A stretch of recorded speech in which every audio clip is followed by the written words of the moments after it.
Bütün dertlerime derman olanım, benim yüreğimde mesken salanım. Yoktu senden başka içten yananım.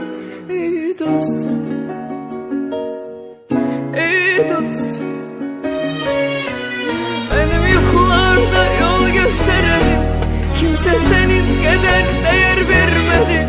Sen gittin, kalmadı hiçbir tesellim. Resminden alırım metrini indi. Ey dost, ey dost, İsteseydin dünyanın ahırına giderdim. İsteseydin canımı sana feda ederdim. Gücüm yettiği kadar çalıştım, vuruştum ben.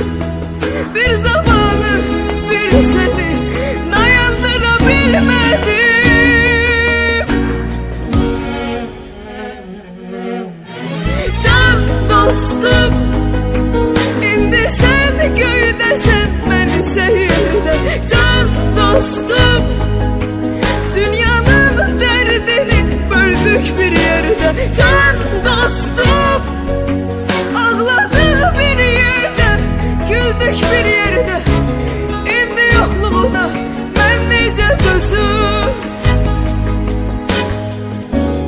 İndi yokluğuna ben nece dözüm.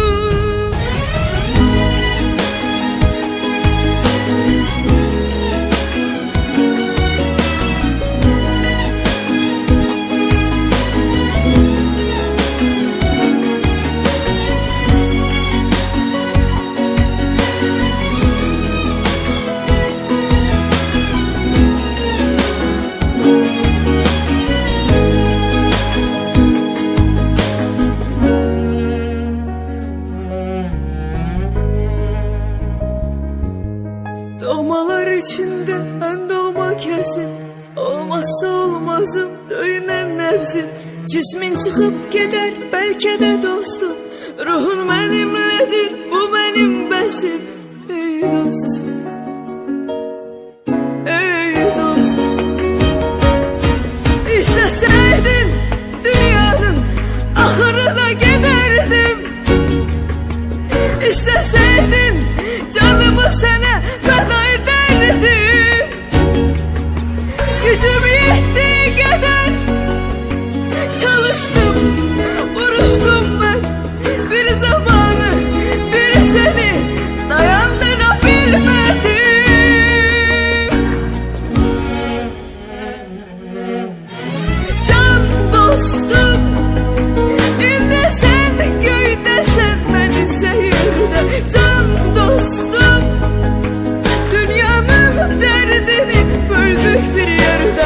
Can dostum, ağladı bir yerde, güldük bir yerde. İndi yokluğuna ben nece dözüm. Can dostum, indi sen köyde, sen beni seyirde.